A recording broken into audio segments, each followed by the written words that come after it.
Praise the Lord. கர்த்தருடைய பரிசுத்த நாமத்திற்கு மகிமை உண்டாவதாக. இந்த நாளிலே நாம் கர்த்தருடைய வார்த்தையை தியானிப்போம்.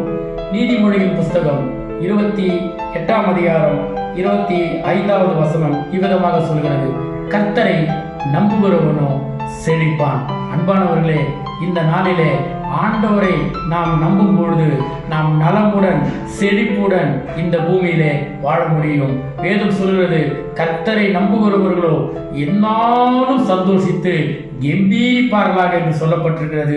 கர்த்தரை நம்புகிறவர்களுக்கு கர்த்தர் உண்டு பண்ணி வைத்திருக்கிற ஒரு உன்னதமான ஆசீர்வாதம் இருக்கிறது என்பதை நம்முடைய வேதம் மிக அழகாக நமக்கு தெளிவிக்கிறது. அது மாத்திரமல்ல, கர்த்தரை நம்புகிறவர்கள் என்றென்றைக்கும் அசையாமல் இருக்கிற சீயோன் பர்வதத்தை போல் இருப்பார்கள் என்று சொல்லப்பட்டிருக்கிறது.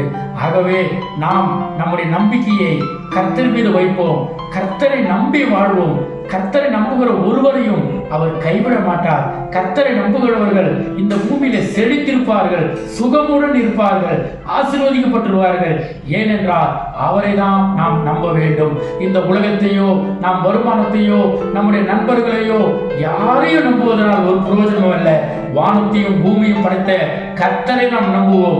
யோபு என்ற பக்தன் நிமிதமாக சொல்கிறார், அவர் என்னை கொன்று போட்டாலும் நான் அவர் மீது நம்பிக்கையா இருப்பேன். அன்பானவர்களே, இந்த செய்தியை கேட்டுக்கொண்டிருக்கிற நீங்கள் கர்த்தரை நம்பி பாருங்கள். கர்த்தர் உங்களை ஆசீர்வதிப்பார். உங்கள் நம்பிக்கையை அவர் ஒரு நாளும் கைவிட மாட்டார். கர்த்தரை நிச்சயமாகவே முடிவு உண்டு. உன் நம்பிக்கை வீண் போகாது என்று சொல்லப்பட்டிருக்கிறது. கர்த்தரை நாம் நம்புவோம். கர்த்தரையே நம்பி ஜீவிப்போம். கர்த்தர் நமக்கு உதவி